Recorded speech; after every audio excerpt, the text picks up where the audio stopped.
The Secretary of CYFD announced her abrupt retirement effective today. The governor praised her appointee, Teresa Casado's leadership, but the announcement was unusual and comes after the deaths of at least 5 babies and teens under the state's care since April, adding to the many failures News 13 has exposed within the agency. I think that we have a real failure in leadership at the highest levels.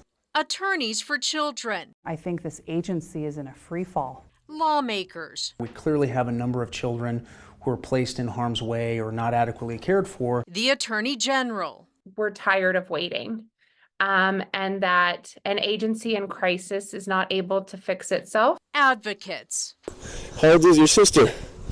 Just turned 5 yesterday. She just turned 5? All sounding the alarm for years.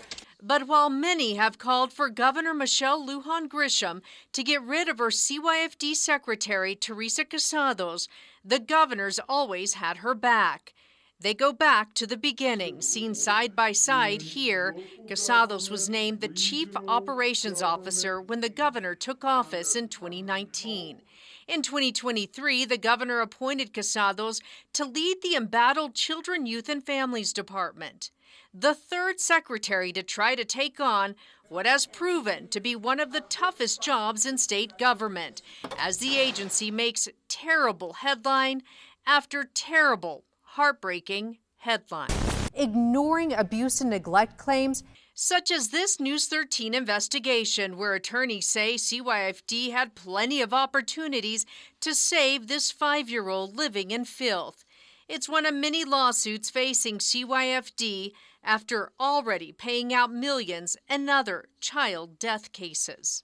KRQE's Ann Perret's investigations explain problems with kids sleeping in state offices and how the state continues to put kids back with parents who abuse them, often leading to more injuries or death. The agency was also hammered after hiring 2 APD officers connected to a DWI bribery scandal. Lawmakers unleashed on Casados this past session, something I asked her about.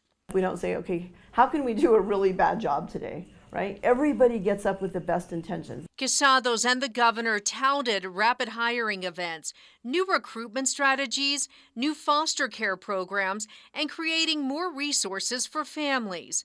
But the problems kept piling on, with 5 high-profile deaths of babies and teens in state care since April.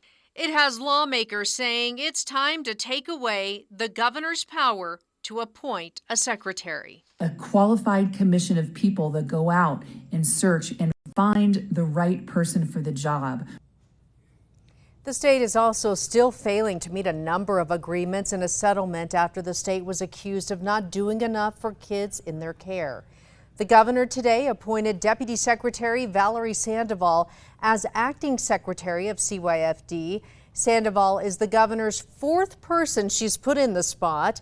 Brian Blaylock was her first secretary, who left under controversy for the department using the encrypted messaging app Signal, which could delete conversations.